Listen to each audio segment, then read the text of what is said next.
Hello everyone, this is Jalaj and you are watching JP education hub.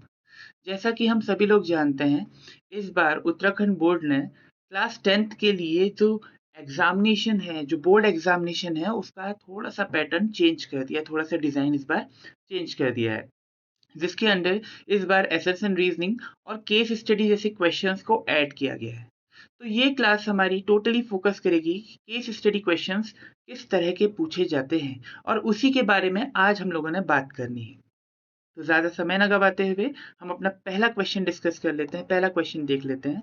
अगर आपके कुछ ऐसे ही क्वेश्चन होंगे तो आप मुझे नीचे कमेंट बॉक्स में लिख सकते हैं। तो ये इस बार जो क्वेश्चन बैंक यूबीएससी ने अपलोड करा था, उसका ही एक क्वेश्चन है that Ravi was conducting an experiment in his school laboratory. He dropped a small piece of sodium metal into a beaker filled with water. He observed that the metal reacted vigorously, producing bubbles and releasing a gas. The reaction was highly exothermic, and the gas produced made a pop sound when ignited. Now ये एक तरह का आपको पूरा scenario बता रखा है, जहाँ पर रवि नाम का कोई लड़का है स्कूल का, जो कि स्कूल लेबोरेटरी में कोई एक्सपेरिमेंट कर रहा है। उसने उस एक्सपेरिमेंट में क्या किया कि उसने एक टेस्ट ट्यूब लिया, और टेस्ट ट्यूब में उसने पानी भरा हुआ था, और उस पानी भरे हुए टेस्ट ट्यूब के अंदर उसने क्या डाल दिया, सोडियम मेटल डाल दिया। तो ऐसा तो हम भाई metals and non metals chapter के अंदर पढ़ ही चुके हैं। ये क्वेश्चन कहीं ना कहीं रिलेटेड भी मुझे उसी से लग रहा है।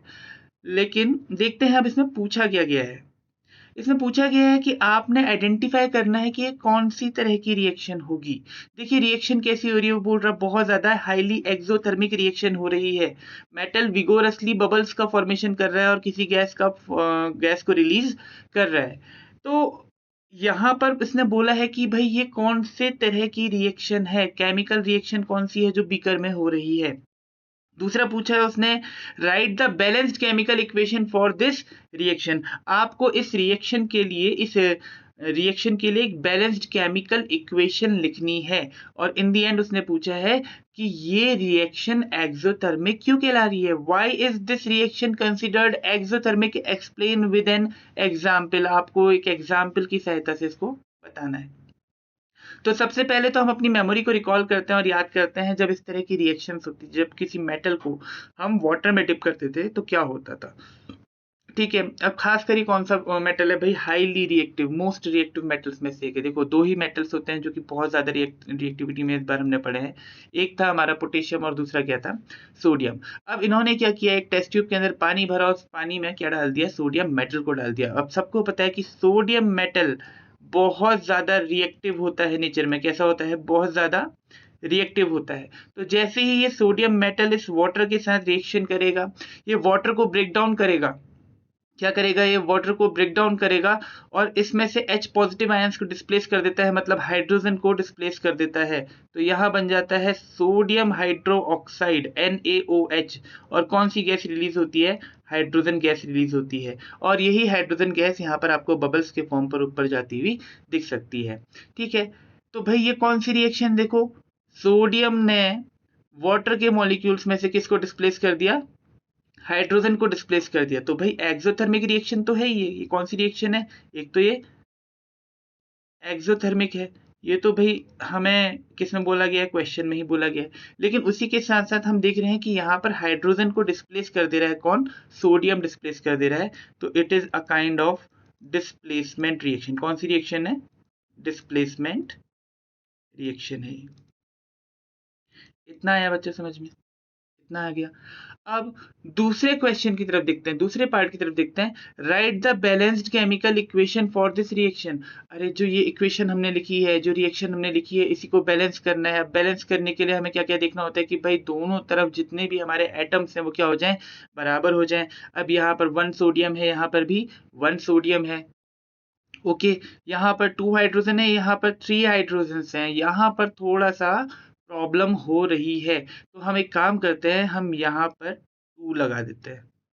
ठीक है, अब यहाँ पर 2 लगा दिया तो सोडियम के आगे भी 2 लगा देते हैं, और यहाँ पर भी क्या लगा देते हैं, 2 लगा देते हैं।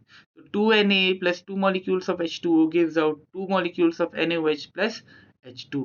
हमेशा याद रखना, मैं क्या बोलता हूँ कि जब भी हम किसी केमिकल रिएक्शन को लिखते हैं, उस केमिकल रिएक्शन के नीचे, उस इक्वेशन के नीचे उन एलिमेंट्स का या उन कंपाउंड्स का नाम ज़रूर लिखा करिए। ठीक है, सोडियम की रिएक्शन किससे हो रही है? वाटर से हो रही है। क्या बन रहा है? सोडियम हाइड्रोक्साइड बन रहा है। और क्या रिलीज हो रही है? हाइड्रोजन गैस रिलीज हो रही है। तो यहाँ पर हम हाइड्रोजन लिख देंगे। तो इस तरह से जब भी आप रिएक्शंस को लिखेंगे, आपके नंबर कहीं भी नहीं कटेंगे, आपको हर जगह कितने पूरे के पूरे नंबर मिल जाएंगे। ठीक है, इतना है समझ में। अब लास्ट पार्ट की तरफ चलते हैं। Why is this reaction considered exothermic? इस रिएक्शन को एक्सोथर्मिक क्यों कहते हैं? देखिए, हमेशा याद रखना, सोडियम बहुत विगोरसली रिएक्ट करता है वाटर के साथ और वाटर के केमिकल बॉन्ड्स को ब्रेक डाउन करने का काम करता है। और जब भी कोई बॉन्ड टूटता है तो एनर्जी रिलीज होती है। यही एनर्जी हीट एनर्जी में कन्वर्ट हो जाती है और हीट एनर्जी इस टेस्ट ट्यूब से रिलीज होने लगती है। इसीलिए इस रिएक्शन को हम क्या बोलते हैं?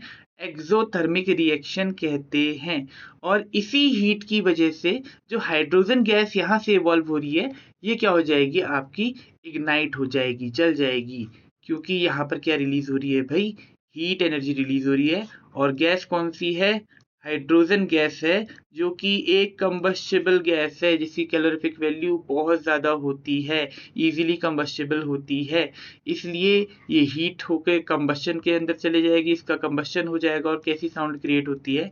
पॉप साउंड क्रिएट होती है। तो एग्जाम्पल में आपने यही लिखना है, जैसा आपने केस स्टडी में पढ़ा कि जैसे ही ये गैस क्या हुई? इग्नाइट हुई, जलने लगी, तो पॉपिंग साउंड को क्रिएट करने लगी। और वो इग्नाइट कैसे हुए? उसको वो हीट एनर्जी कहाँ से मिली? क्योंकि जब ये रिएक्शन हुई तो यहाँ पर बॉन्ड डिसोसिएशन होने की वजह से बहुत ज़्यादा अमाउंट में हीट एनर्जी रिलीज हुई थी। इसीलिए रिएक्शन कैसी है? Exothermic reaction. इतना है आपको समझ में? आगे अब अगले क्वेश्चन की तरफ बढ़ते हैं।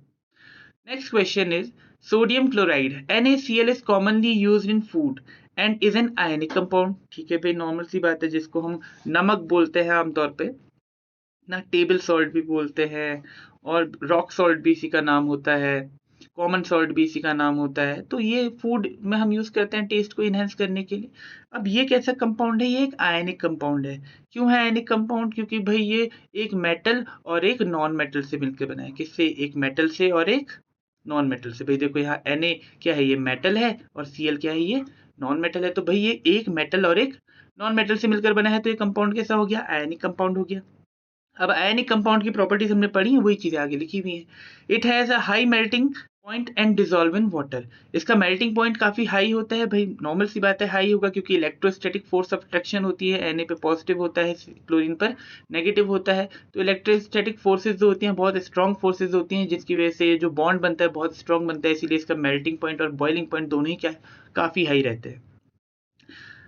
और ये वाटर में डिसॉल्व हो जाते हैं, एंड डिसॉल्व इन वाटर। और किस में डिसॉल्व हो जाते हैं? वाटर में डिसॉल्व हो जाते हैं। ठीक है भाई, नमक वाटर में डिसॉल्व हो सकता है क्योंकि ये आयनिक है। इन कॉन्ट्रास्ट, इसके बिल्कुल अपोजिट, इन कॉन्ट्रास्ट मीन इसके बिल्कुल opposite, sugar C12H22O11 also dissolve in water. इसके बिल्कुल अपोजिट सुगर क्यों बोला गया? भाई सुगर हम पढ़ते हुए आए हैं कि सुगर कैसा सब्सटेंस है? भाई कोवेलेंट सब्सटेंस है। कैसा कंपाउंड है? कोवेलेंट कंपाउंड है। यहाँ पर आयनिक बॉन्ड्स का फॉर्मेशन नहीं होता है। लेकिन कोवेलेंट होने के बाद भी जो शुगर होता है वो वाटर में डिसॉल्व हो जाता है। होता है, हम सबने ट्राई किया है, हम सबने बचपन से पानी में चीनी को हमेशा घोला है। इट मीन्स कि शुगर डिसॉल्व तो हो जाता है लेकिन इलेक्ट्रिसिटी को कंडक्ट नहीं करता, but does not conduct electricity while NaCl solution does. तो यहाँ तक इन्होंने कहानी यही बताई कि NaCl भाई आयनिक कंपाउंड है जिसका हाई मेल्टिंग पॉइंट होता है, जो इजीली वाटर में डिसॉल्व हो जाता है।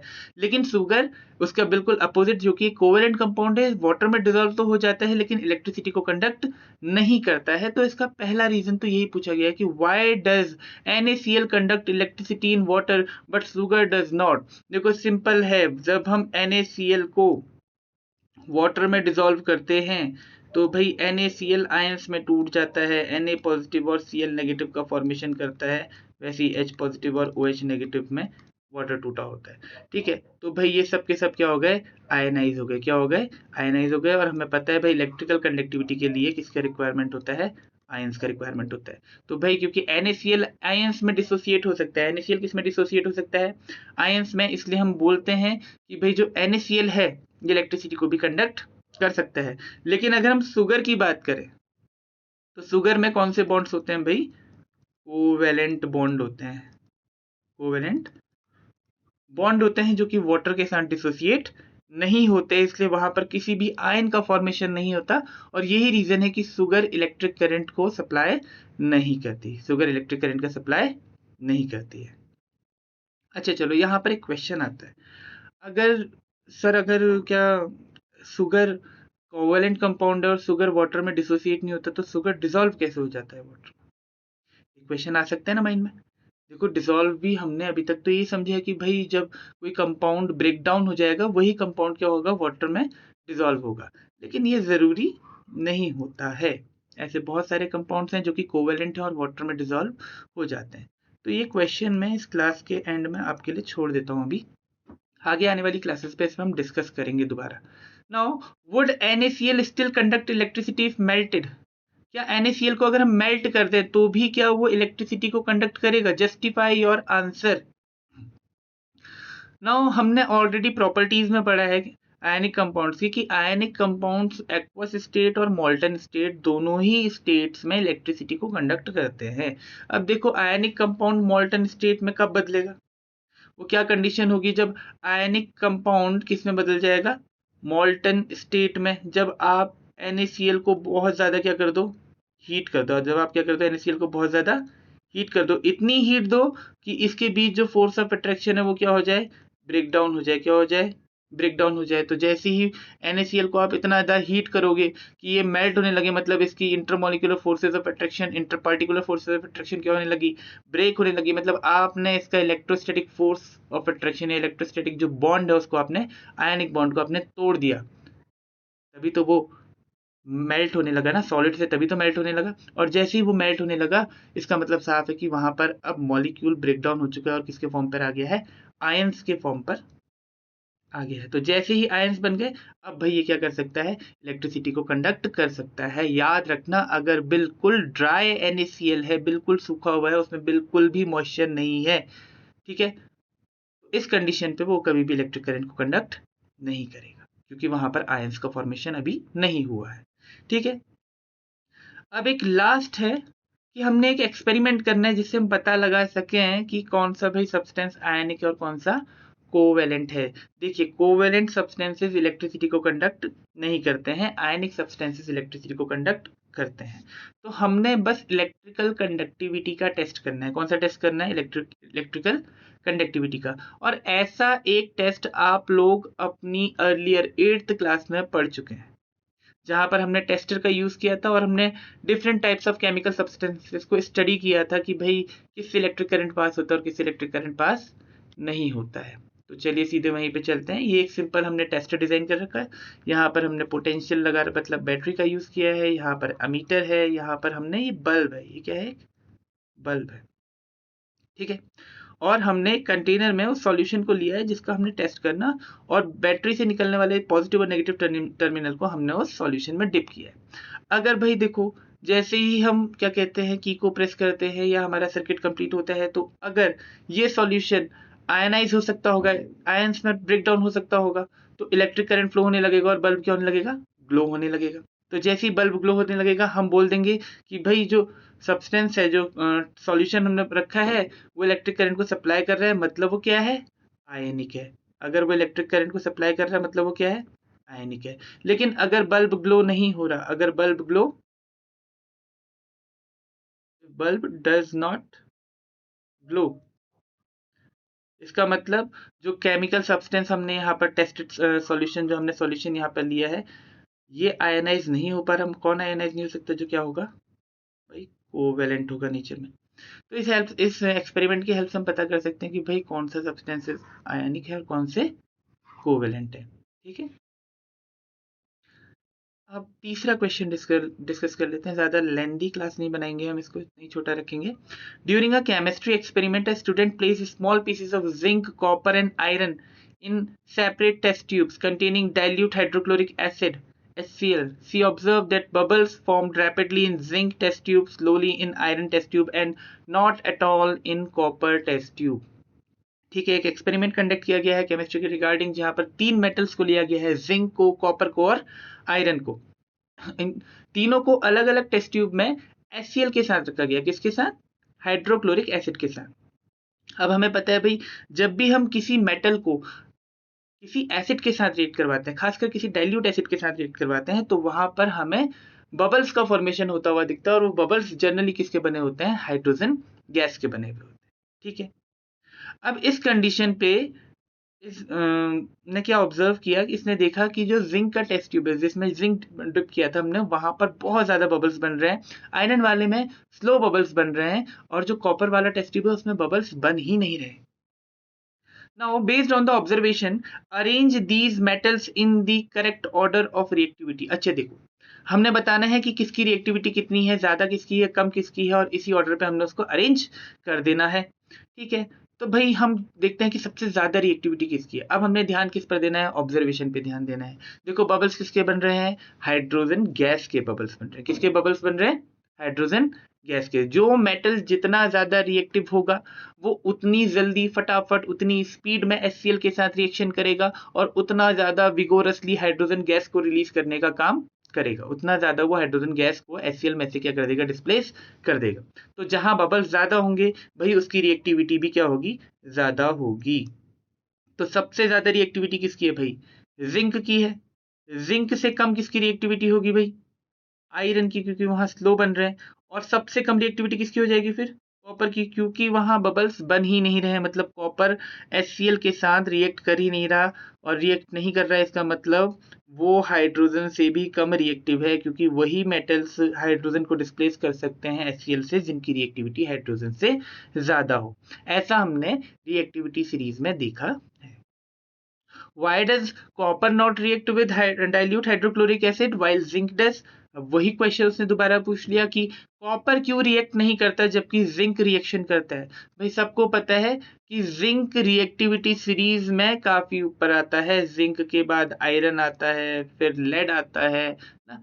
तो इस तरह से हमारे मेटल्स चलते हैं, जबकि जो कॉपर होता है वो कहाँ आता है? हाइड्रोजन के बाद आता है। कॉपर कहाँ आता है? हाइड्रोजन के बाद। फिर मरकरी आता है, फिर सिल्वर, फिर गोल्ड, फिर प्लेटिनम आता है। तो हम देख सकते हैं कि भाई जिंक तो हाइड्रोजन से ऊपर है ना, इसका मतलब जिंक ज्यादा रिएक्टिव है, तो जिंक HCl से हाइड्रोजन को डिस्प्लेस कर सकता है। लेकिन कॉपर हाइड्रोजन के नीचे आता है रिएक्टिविटी सीरीज में, इसका मतलब कॉपर हाइड्रोजन से कम रिएक्टिव है, और देयरफॉर वो HCl में से, हाइड्रोक्लोरिक एसिड में से हाइड्रोजन को डिस्प्लेस नहीं कर सकता। यही रीजन है कि वो रिएक्शन भी शो नहीं करता। इतनी बात आई समझ में? अब लास्ट में आपने एक एक्सपेरिमेंट कंडक्ट करना है कि मान लेते हैं कि आपके पास एक नया मेटल है, और आपको उसकी रिएक्टिविटी पता करनी है कि वो कौन से मेटल से ज्यादा रिएक्टिव है, कौन से मेटल से कम रिएक्टिव है। तो इसके लिए हमेशा याद रखना, हमने 3 से 4 प्रॉपर्टीज पढ़ी है। हमने मेटल्स की ऑक्सीजन के साथ रिएक्शन पढ़ी है, हमने मेटल्स की वाटर के साथ रिएक्शन पढ़ी है, हमने मेटल्स की एसिड के साथ रिएक्शन पढ़ी है। अब इन 3 प्रॉपर्टीज के बेसिस पर ही हम जज करेंगे कि भाई कौन सा मेटल किससे ज्यादा रिएक्टिव है और किससे कम रिएक्टिव है। ठीक है, तो इन तीनों प्रॉपर्टीज को याद रखना है कि ऑक्सीजन के साथ रिएक्शन हो रही है तो कैसे रिएक्शन हो रही है, क्या क्या नॉर्मल कंडीशंस पर हो जा रही है, रूम टेम्परेचर पर हो जा रही है, बिलो रूम टेम्परेचर हो जा रही है, या फिर हमें एडिशनल हीट प्रोवाइड करनी पड़ रही है, या फिर एडिशनल हीट प्रोवाइड करने के बाद भी रिएक्शन नहीं हो रही है। तो ये सारी कंडीशंस हमें बताएंगी। अगर देखो लो टेम्परेचर पे, बिलो रूम टेम्परेचर अगर रिएक्शन हो जा रही है, इसका मतलब मेटल जो है, जो नॉन मेटल है, वो बहुत ज्यादा रिएक्टिव है। अगर नॉर्मल टेम्परेचर पर हो रही है तो भी हम उसकी रिएक्टिविटी को हाई ही बोलेंगे, रूम टेम्परेचर पे हो रही है। अगर वो रूम टेम्परेचर पे ना होते, वो उसको एडिशनल हीट प्रोवाइड करनी पड़ रही है हमें बहुत ज्यादा, इसका मतलब उसकी रिएक्टिविटी अब क्या हो रही है? धीरे धीरे कम हो रही है, क्योंकि उसे हमें एडिशनल हीट प्रोवाइड करनी पड़ रही है। और अगर एडिशनल हीट प्रोवाइड करने के बाद भी रिएक्शन नहीं शो करता, इसका मतलब उसकी रिएक्टिविटी बहुत क्या है? कम है। मतलब वो सिल्वर या गोल्ड या प्लेटिनम के आसपास कहीं पर आ रहा होगा। ऐसे ही हम रिएक्शन देखेंगे वाटर के साथ। हमने वाटर के साथ भी पढ़ा है कि कुछ मेटल्स भी कोल्ड वाटर के साथ भी विगोरस रिएक्शन कर लेते हैं, कुछ मेटल्स नॉर्मल वाटर के साथ या फिर हॉट वाटर के साथ रिएक्ट करते हैं, और कुछ मेटल्स होते हैं फिर जो कि स्टीम के साथ रिएक्ट करते हैं, और कुछ मेटल्स ऐसे इतने कम रिएक्टिव होते हैं जो कि स्टीम्स के साथ रिएक्ट तब करते हैं जब उस मेटल को ऑलरेडी हीट किया जाए। तो बहुत सारी कंडीशंस होती हैं। अब इन्हीं कंडीशंस के रिगार्डिंग हम जज करेंगे कि वो मेटल क्या है, रिएक्टिव है या नहीं, बहुत ज़्यादा रिएक्टिव है, बहुत कम रिएक्टिव है, मॉडरेटली रिएक्टिव है, लीस्ट रिएक्टिव है, कौन सी कैटेगरी में आता है। तो उसके लिए आपको ये याद रखना पड़ेगा कि हमारे पास इतने टेस्ट हैं, ऑक्सीजन के साथ, वाटर के साथ, हाइड्रोक्लोरिक एसिड के साथ, और फिर उन सबके रिजल्ट्स को हमने क्या करना है, कंपेयर करना है। तो इस तरह से आप डिटरमाइन कर सकते हो कि कौन सा जो मेटल आपने लिया है वो ज़्यादा रिएक्टिव है या कम रिएक्टिव है। ठीक है, उम्मीद करता हूँ कि आपको इस क्लास में पढ़े हुए ये कुछ क्वेश्चन समझ में आए होंगे। अगर समझ में आए हैं तो ऐसे ही हमारे साथ बने रहिए। Thanks for watching.